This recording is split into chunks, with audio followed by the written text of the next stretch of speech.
Okay, now for another favorite plant, Baptisia. Baptisia, also known as false blue indigo, can be a pretty good sized plant, almost a shrub. This is one of the biggest ones I've ever seen. I took this picture about 2 weeks ago at North Georgia Technical College up in Clarksville, Georgia. You can see it's a pretty good size. It's about 3 feet tall, 4 feet wide. I'm guessing this plant probably about 8-10 years old. Baptisia australis are not invasive plants. They're I guess you could call them vigorous growers. They reproduce by rhizomes or underground stems. But again, they're not invasive. Very, very pretty plant. They bloom spring to late spring. This one probably started blooming first part of May. It'll bloom through June, and that's about it.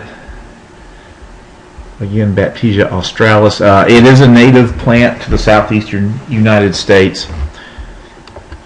Here is a picture a friend of mine posted on Facebook of her Baptisia a couple of years ago. Beautiful, beautiful blooms. Close up of the pea, sweet pea-like flowers. It is in the pea family. It's a close up of the 3-part leaves. Pretty foliage. Baptisia can take full sun.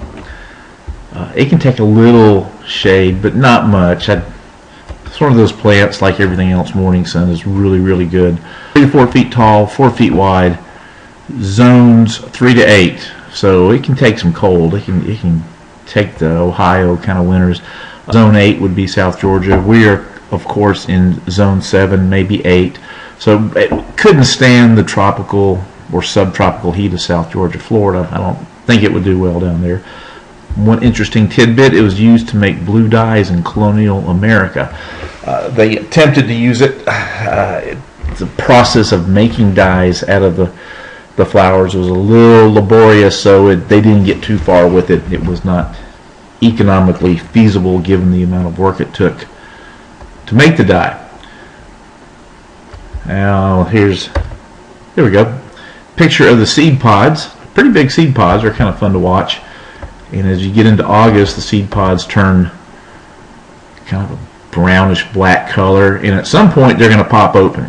And when they pop open, that's the best time to collect the seed and go ahead and germinate it. If you collect it and germinate it fresh, or rather sow it while it's fresh, you tend to have a better germination rate. If you let it dry out and wait a while, it doesn't germinate quite as readily and quite the type of numbers you want. Here's a picture of some popped open seed pods.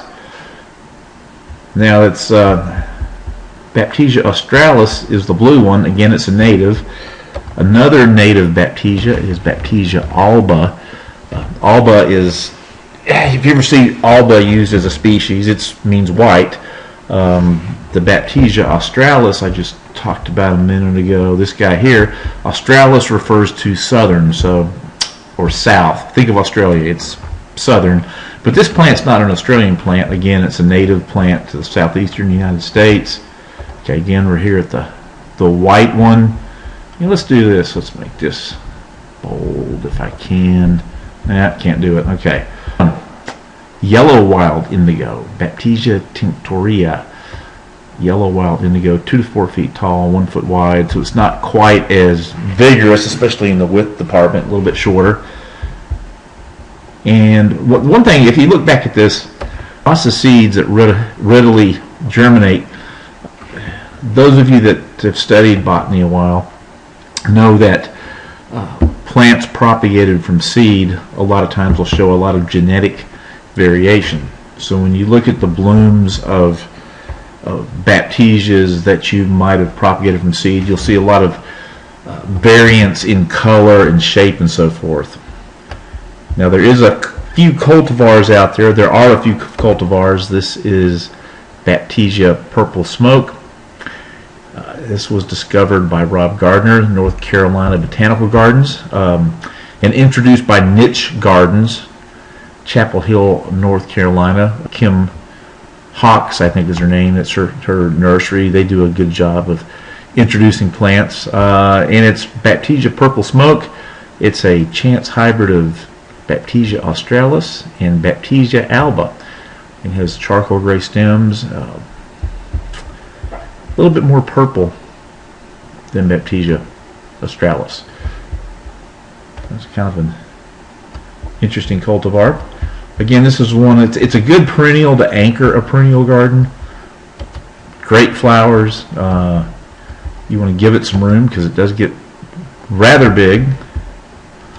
That's Baptisia australis, false blue indigo.